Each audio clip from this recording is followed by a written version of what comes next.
नमस्कार, आप देख रहे हैं हर खबर। मैं हूं आपके साथ जागृति। 10 बजे की शुरुआत कर लेते हैं इस वक्त की बड़ी खबर से। बड़ी और अहम जानकारी, जलियांवाला बाग हत्याकांड की 103वीं बरसी सीएम मनोहर ने किया ट्वीट। उन्होंने ट्वीट कर बलिदानियों को कोटि कोटि नमन किया और साथ ही लिखा है कि निर्मम हत्याकांड में शहीद हुए लोगों को भावभीनी श्रद्धांजलि। तो बड़ी और अहम जानकारी, आज जलियांवाला बाग हत्याकांड की 103वीं बरसी है और इस मौके पर सीएम मनोहर लाल ने ट्वीट कर बलिदानियों को नमन किया है और साथ ही लिखा है कि बलिदानियों को कोटि कोटि नमन और निर्मम हत्याकांड में शहीद हुए लोगों को भावभीनी श्रद्धांजलि।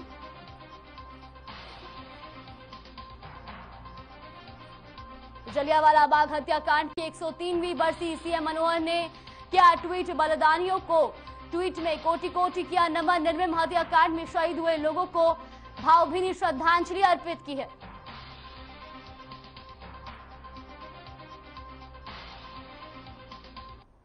और सबसे बड़ी और अहम जानकारी, जहां हरियाणा में फिर कोरोना बढ़ा है। आपको बता दें कि दोबारा कोरोना के मामलों में बढ़ोतरी देखी जा रही है, जहां दोबारा हरियाणा में कोरोना के मामले बढ़ रहे। एक दिन में 139 नए कोरोना संक्रमितों की पुष्टि हुई है। 70 लोगों ने कोरोना को मात दी है। वही प्रदेश में कोरोना से किसी की भी मौत नहीं हुई। हालांकि प्रदेश में कोरोना का रिकवरी रेट भी अब 98.87% के पार पहुंच गया है। तो हरियाणा में फिर बढ़ा कोरोना।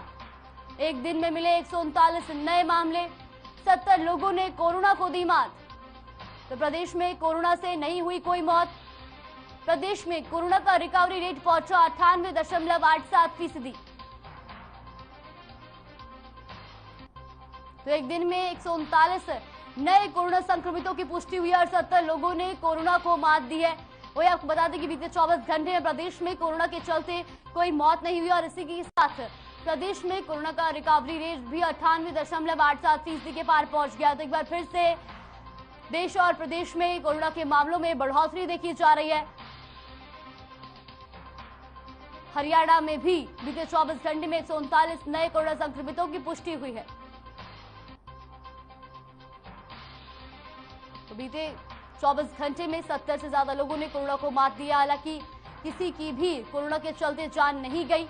इसी के साथ प्रदेश में कोरोना का रिकवरी रेट भी 98.87% के पार पहुंच गया है। तो हरियाणा में फिर कोरोना के मामलों में बढ़ोतरी देखी जा रही है। एक दिन में 139 नए कोरोना संक्रमित पाए गए हैं, जबकि गुरुग्राम में 189 केस मिले, फरीदाबाद में 8 और सोनीपत में 7 कोरोना संक्रमितों की पुष्टि हुई है। इसके साथ ही पंचकुला में 2 नए कोरोना संक्रमित पाए गए हैं।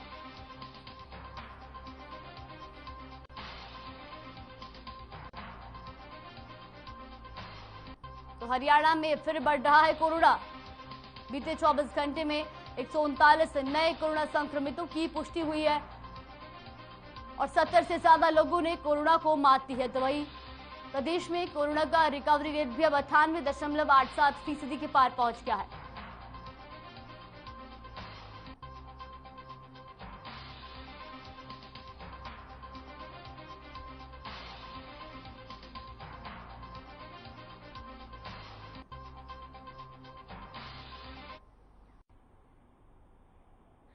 इसी खबर पर फोन लाइन पर हमारे साथ जुड़ गए हैं ब्यूरो चीफ प्रवीण शर्मा। प्रवीण जी, दोबारा कोरोना के मामलों में अब बढ़ोतरी देखी जा रही है।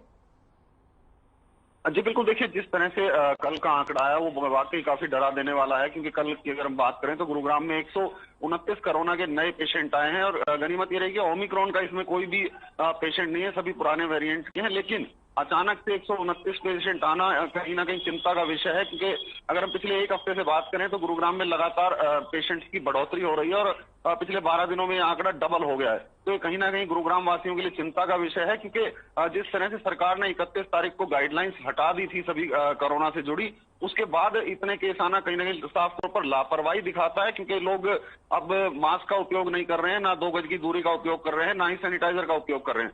तो कहीं ना कहीं ये काफी चिंता का विषय है और इस पर कहीं ना कहीं हमें एक बार दोबारा से संज्ञान लेने की आवश्यकता है। जी बिल्कुल, ये बिल्कुल ही डरा देने वाली बात है कहीं ना कहीं, क्योंकि जिस तरीके से तीसरी लहर जाने के बाद दोबारा स्कूल खोले गए थे, कई प्रतिबंध हटाए गए थे, तो ये अब दोबारा मामले आने शुरू हो गए। ऐसे में साफ तौर पर ये लोगों की लापरवाही देखी जा रही है और कहीं ना कहीं इससे अब बच्चों की पढ़ाई दोबारा प्रभावित होने के आसार भी नजर आ रहे हैं। जी बिल्कुल, देखिए जिस तरह से बात करें स्वास्थ्य विभाग द्वारा, स्वास्थ्य मंत्रालय द्वारा भी हरियाणा दिल्ली, मणिपुर और असम को जो एक चिट्ठी लिखी गई है कि वहां पर केस बढ़ रहे हैं और वो सरकार वहां पर दोबारा से विचार करे, तो कहीं ना कहीं यही हालत गुरुग्राम में भी है कि सरकार को विचार करने की आवश्यकता है। हरियाणा सरकार को जो केंद्रीय मंत्रालय की तरफ से जो लेटर आया है उसको गंभीरता से लेने की आवश्यकता है, क्योंकि जिस तरह ये आंकड़ा बढ़ रहा है वो काफी डरा देने वाला है और कहीं ना कहीं ये चौथी लहर की दस्तक भी साफ तौर पर दिखाई देती है।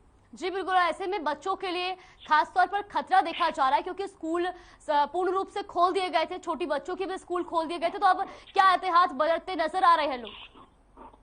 देखिए, स्कूलों को जो गाइडलाइन जारी की है स्कूल उनका पालन कर रहे हैं। उसके बावजूद आपने देखा होगा कि जो एनसीआर एरिया है उसके कुछ स्कूलों में कुछ बच्चे पॉजिटिव आए हैं, जो नोएडा के स्कूल हैं। तो कहीं ना कहीं ये खतरा गुरुग्राम और दिल्ली से लगते शहरों में साफ तौर पर बना हुआ है कि यदि हम नहीं चेते तो बच्चों को भी ये चपेट में ले सकता है, जो कि काफी घातक सिद्ध हो सकता है। जी, तो अब प्रशासन क्या कुछ इसमें कदम उठा रहा है, क्योंकि दोबारा मामले बढ़ते नजर आ रहे हैं, ऐसे में प्रशासन की तरफ से क्या कुछ कदम उठाए जा रहे हैं? देखिए, प्रशासन की तरफ से भी कोई नई गाइडलाइन जारी नहीं की गई है, लेकिन हाँ, प्रशासन की अपील जरूर है लोगों से कि वो सावधानी बरतें, क्योंकि जिस तरह से दोबारा केस बढ़ रहे हैं ये एक बफर जोन में तब्दील ना हो जाए, इसके लिए लगातार प्रशासन प्रयास कर रहा है कि लोग एहतियात बरतें और भीड़ भाड़ से बचें और जो मास्क है उसका उपयोग जरूर करें। हालांकि सरकार की ओर से जो एक सख्ती की गाइडलाइन थी उसको हटा दिया गया है कि मास्क आपकी मर्जी, आप इस्तेमाल करें ना करें, लेकिन लोगों को अब समझना होगा कि जिस तरह से केस बढ़े हैं तो उन्हें मास्क का इस्तेमाल करना चाहिए।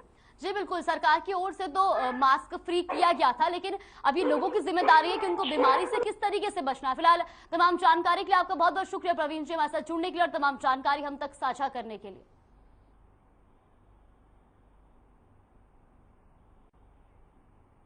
चंडीगढ़ में सीएम मनोहर लाल ने अखंड भारत यात्रा को हरी झंडी दिखाई। वहीं सीएम मनोहर लाल ने प्रेस कॉन्फ्रेंस करते हुए कहा कि इस रैली में यहां पर 131 बेटियां जो है वो भाग ले रही है और इंडियन मीडिया सेंटर की तरफ से ये यात्रा करवाई जा रही है।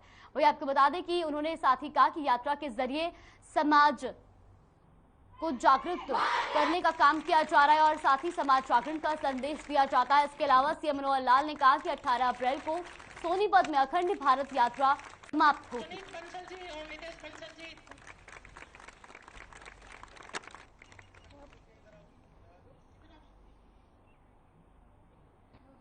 तो सीएम मनोहर लाल ने प्रेस कॉन्फ्रेंस करते हुए जहां एक तरफ पहले यात्रा को हरी झंडी दिखाई, तो वही प्रेस कॉन्फ्रेंस करते हुए सीएम मनोहर लाल ने बताया कि इंडियन मीडिया सेंटर की तरफ से ये रैली का आयोजन किया जा रहा है और इसमें 131 बेटियां भाग ले रही हैं। साथ ही उन्होंने कहा कि इस यात्रा के जरिए लोगों को जागरूक किया जाएगा। और तस्वीरें आप देख सकते हैं जहां सीएम मनोहर लाल ने इस यात्रा को, अखंड भारत यात्रा को हरी झंडी दिखाई है।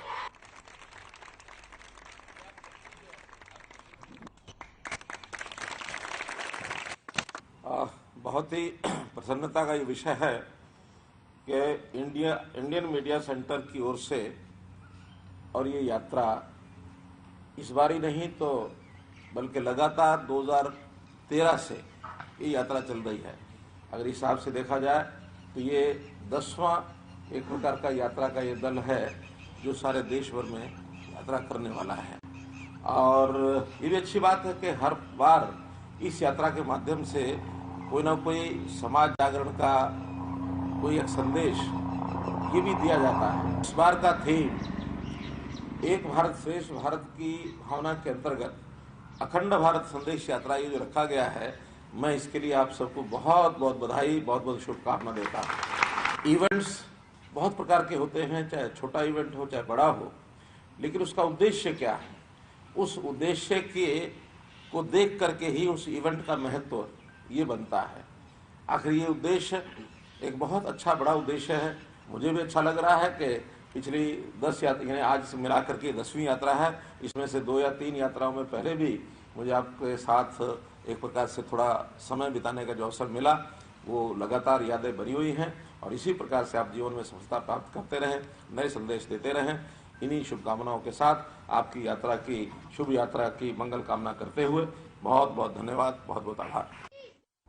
तो सीएम मनोहर लाल ने अखंड भारत यात्रा को हरी झंडी दिखाई। उसके बाद प्रेस कॉन्फ्रेंस कर सीएम मनोहर लाल ने बताया कि इंडियन मीडिया सेंटर ने अखंड भारत यात्रा का आयोजन किया है और इस यात्रा के माध्यम से लोगों को जागरण का संदेश दिया जाता है। इस यात्रा में 131 बेटियों ने हिस्सा लिया है। हरियाणा के डिप्टी सीएम दुष्यंत चौटाला ने फसल खरीद को लेकर कहा कि मंडियों में किसानों को खरीद के लेकर किसी तरह की कोई दिक्कत नहीं हो रही है। शुक्रवार तक 2000 से ज्यादा किसानों को उनकी फसल का पैसा भी ट्रांसफर कर दिया गया है। दुष्यंत ने कहा कि हमारी पूरी कोशिश है कि मंडी व्यवस्था को मजबूत किया जाए और पूरी फसल एमएसपी पर खरीदी जाए। तो फसल खरीद पर डिप्टी सीएम दुष्यंत चौटाला ने बोलते हुए कहा कि किसानों को कोई भी दिक्कत नहीं आ रही है। 2000 से ज्यादा किसानों को उनका पैसा भी ट्रांसफर किया जा चुका है।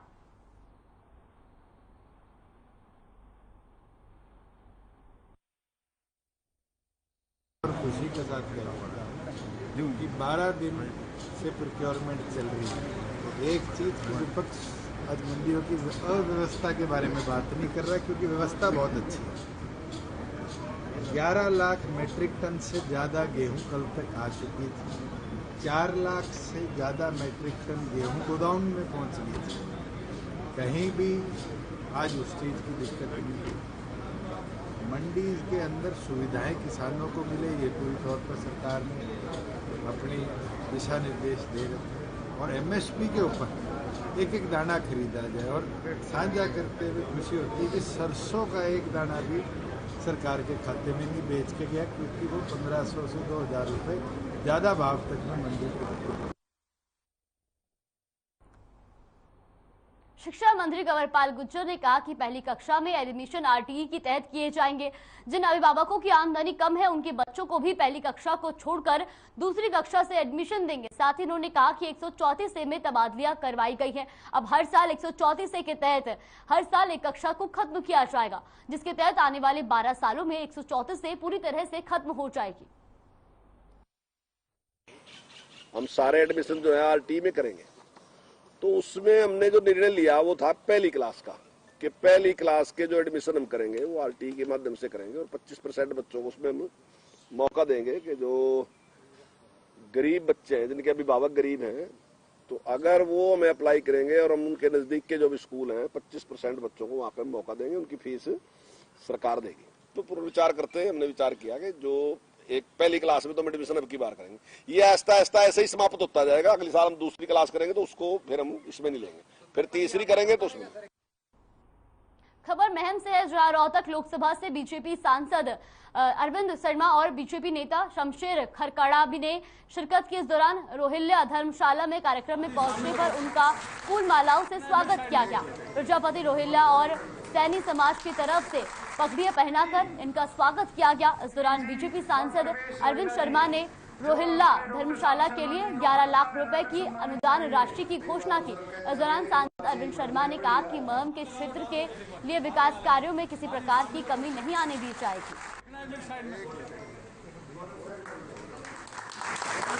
ने मिलकर के भारतीय जनता पार्टी के उम्मीदवार के रूप में मोदी जी के नेतृत्व में, साहब के नेतृत्व में सभी ने मिलकर के हमारे को सांसद चुनकर दिया था।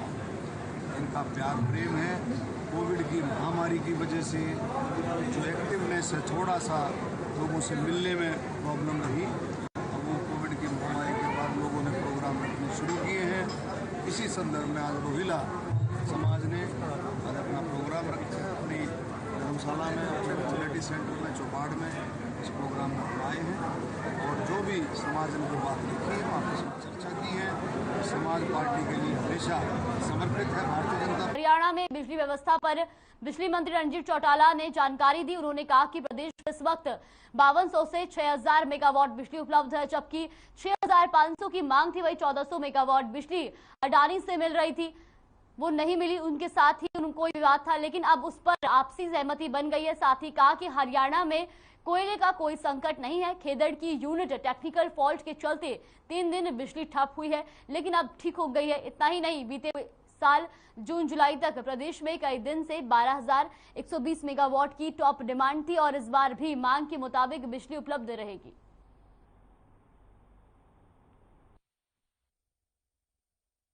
से लेके 6000 मेगावाट कल थी हमारे पास, और जो कल डिमांड थी वो लोगों की आप ये समझिए कुछ 6500 थी। हम पे 600-700 मेगावाट कल कम थी, इस करके कहीं कहीं कट लगा। कारण ये था कि 1400 मेगावाट हमें अडानी से मिले थे, जिसके आने में अभी कोई डिस्प्यूट है हमारा, कुछ आपस की वेरिफिकेशन है वो हो रही है, जल्दी हो जाएगी।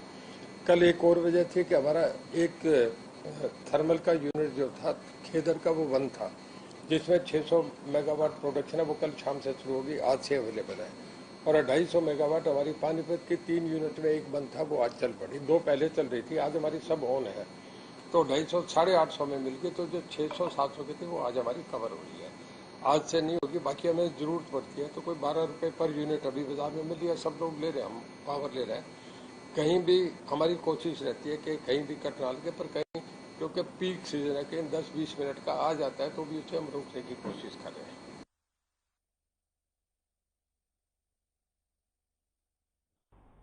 गुरुग्राम साइबर सिटी में मेले में आए दर्जनों लोगों की अचानक हालत बिगड़ने से हड़कंप मच गया। आपको बता दें कि जहां मामला फरूख नगर थाना क्षेत्र के मुबाकिब का है, जहां माता का मेला लगा था और ग्रामीण मेले का आनंद लेने में लगे थे कि तभी कुछ लोगों ने फ्रूटी का प्रसाद श्रद्धालुओं को बांटना शुरू किया। फ्रूटी पीते ही श्रद्धालुओं की हालत बिगड़ने लगी।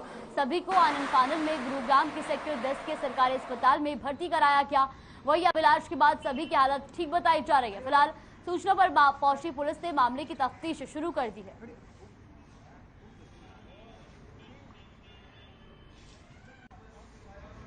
क्या हुआ था कल, घटना क्या हुआ था? सर मैं सुता पड़ा सर, वो मेरे भाई थे जो ताई थी, इसके साथ ठंडा में कोल्ड ड्रिंक में इसको पिया दिया सर।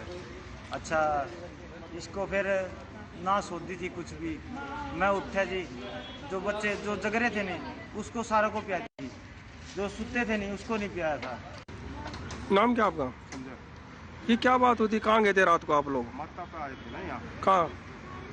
मुबारकपुर। अच्छा, तो फिर क्या हुआ? फिर वो वहाँ को कोल्ड ड्रिंक बांट रहा था, तो छोटे बच्चे भी थे ना हमारे साथ, तो उन्होंने कोल्ड ड्रिंक पी है जी। फिर 15-20 मिनट के बाद गिरने चालू हो गए।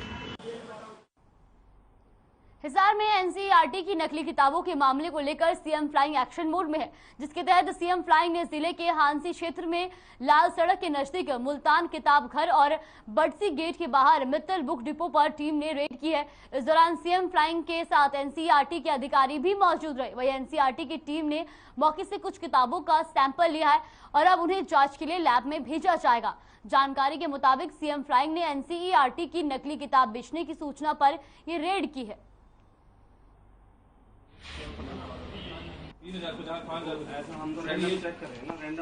ठीक है भाई, हाँसी में नकली किताबें बिक रही है एनसीईआरटी की, और उसकी जांच के लिए सीएम फ्लाइंग और एनसीईआरटी की टीम ने यहाँ चेक की हैं किताबें।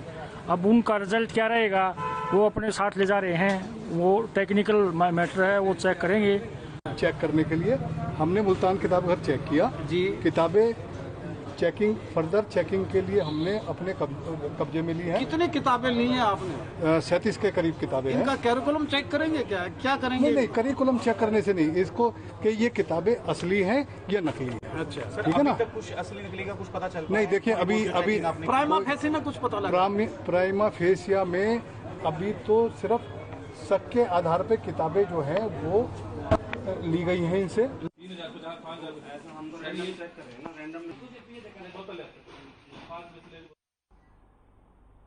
करनाल में लूट और चोरी की वारदातें थमने का नाम नहीं ले रही हैं। बता दें कि बदमाशों ने गाड़ी में बैठी महिला को पैसों का लालच देकर करीब 10 लाख का सोना और 1 लाख रुपए से ज्यादा कैश लेकर फरार हो गए। वहीं सीसीटीवी फुटेज के आधार पर जांच पड़ताल की जा रही है। एसएचओ थाना शहर कमलदीप सिंह राणा का कहना है कि बदमाशों को जल्द ही गिरफ्त में ले लिया जाएगा।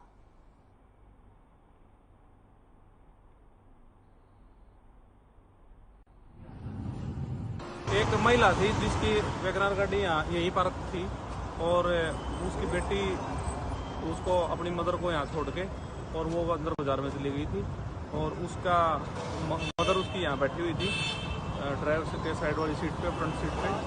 तो एक बीच लगभग उम्र उसकी 30-35 साल ऐसा व्यक्ति आया, उसने उसको नॉक किया। उन्होंने कहा आंटी आपके पैसे गिरे हुए नीचे, तो उसने मना कर दिया भाई मेरे पैसे नहीं है। उसके बाद थोड़ी देर के बाद दूसरा लड़का आया, उसने बोला आंटी आपके ही पैसे गिरे हैं, 10-10 के नोट गिरे हुए थे, कई नोट, 14-15 नोट। तो वो उनको अपना बैग, जो अपना उसका बैग था, उसको सीट पर रख के और वहाँ बैठ के उसको उठाने लगी नोटों को।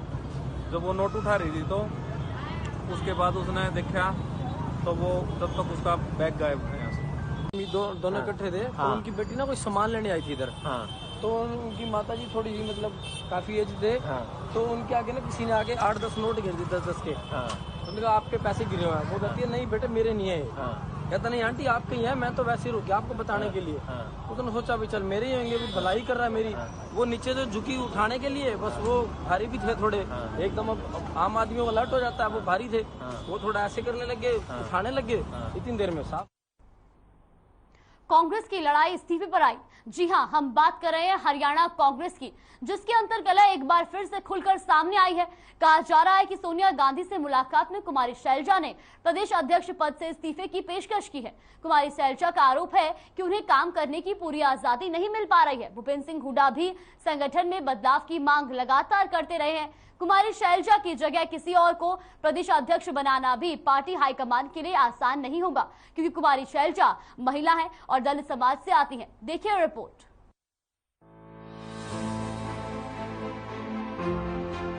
हरियाणा कांग्रेस में गुटबाजी और अंतर्कलह की खबर वैसे तो कोई नई बात नहीं है, लेकिन इस बार जो खबर सामने आई है उसने प्रदेश की सियासत में अप्रैल के महीने में ही जून जैसी गर्मी ला दी है। दरअसल खबर ये आ रही है कि कांग्रेस की राष्ट्रीय अध्यक्ष सोनिया गांधी के साथ मुलाकात में हरियाणा कांग्रेस की अध्यक्ष कुमारी शैलजा ने इस्तीफे की पेशकश की है। कहा जा रहा है कि कुमारी शैलजा इस बात से नाराज हैं कि उन्हें काम करने की पूरी आजादी नहीं मिल पा रही है। वो ठीक से संगठन भी खड़ा नहीं कर पाई। हालांकि प्रदेश कांग्रेस प्रभारी विवेक बंसल ने कहा है कि कुमारी शैलजा की सोनिया गांधी से मुलाकात में क्या बात हुई है इसके बारे में कोई जानकारी नहीं है, लेकिन इस्तीफे की पेशकश वाली खबर में कोई सच्चाई नहीं है और अगर ऐसा कुछ हुआ होगा तो वो सबको पता चल ही जाएगा। वहीं कांग्रेस के राजनीतिक विरोधियों को निशाना साधने का बैठे बिठाए एक मुद्दा मिल गया है। सुनिए कैसे एक तीर से कई निशाने साधे जा रहे हैं। मौजूदा समय के अंदर जिस तरीके के समीकरण जो हैं वो विपक्षी पार्टी यानी कि कांग्रेस के अंदर बनते हुए नजर आ रहे हैं, किस तरीके से देखते हैं? एक तरफ कांग्रेस की प्रदेशाध्यक्ष कुमारी शैलजा द्वारा जो है वो इस्तीफे की पेशकश की गई है, किस तरीके से देखते हैं आप? नहीं, हमने कहा पूरे प्रदेश में तीसरी बार मनोहर लाल फिर चीफ मिनिस्टर बनेंगे। ये हालात समय कांग्रेस के हालात आज न कल, और प्रदेश में भारतीय जनता पार्टी की 24 से फिर सरकार बनेगी। प्रदेश के मुख्यमंत्री मनोहर लाल जी बनेंगे और कांग्रेस का दिवाड़ा पिट गया। और कांग्रेस में कोई संगठन पूछता है, संगठन को कोई और पूछता नहीं। कभी अशोक तंवर को लठ मार के भगा देते, कभी शैलजा को। पहले इनका अपना पारिवारिक मामला है, पर मैं कह रहा हूँ इनसे कुछ भी नहीं है। लोग देश के प्रधानमंत्री आदरणीय नरेंद्र मोदी जी के नेतृत्व में और प्रदेश के मुख्यमंत्री मनोहर लाल जी के नेतृत्व में ये हालात इस तरह के बनते चले जाएंगे। फिर प्रदेश के मुख्यमंत्री मनोहर लाल जी ने जो नारा दिया था 75 पार, फिर पार हो। इस बीच खबर ये भी है कि इस्तीफे की अफवाह फैलाने वाले पार्टी कार्यकर्ताओं को विवेक बंसल की ओर से नोटिस भेजे गए हैं। अब ये सच है या झूठ ये तो आने वाले वक्त में ही पता चलेगा, लेकिन कुमारी शैलजा की जगह किसी और को प्रदेश अध्यक्ष बनाना भी पार्टी हाईकमान के लिए आसान नहीं होगा, क्योंकि कुमारी शैलजा महिला है और दलित समाज से आती है। महिला और दलितों पर उनकी जबरदस्त पकड़ भी मानी जाती है। ऐसे में हाईकमान इनकी नाराजगी मोल नहीं लेना चाहेगा। हालांकि जाट समाज से आने वाले भूपेंद्र सिंह हुड्डा को लगता है कि पार्टी में जाटों की भागीदारी बढ़ाना बहुत जरूरी है, क्योंकि हरियाणा की सियासत में जाटों की अहम भूमिका है। भूपेंद्र सिंह हुड्डा 2 बार प्रदेश के मुख्यमंत्री रह चुके हैं। भूपेंद्र सिंह हुड्डा संगठन में बदलाव की मांग लगातार कर रहे हैं। ऐसे में शीर्ष नेतृत्व के लिए कोई भी फैसला लेना चुनौतीपूर्ण ही रहेगा। साल 2024 में होने वाले विधानसभा चुनाव की तैयारियों में बीजेपी अभी से जुट गई है। वहीं कांग्रेस अभी अपनी अंतर्कलह से ही बाहर नहीं निकल पा रही है। कांग्रेस जितना जल्दी इससे बाहर निकल जाए उसके लिए उतना ही बेहतर है। ब्यूरो रिपोर्ट, हर खबर।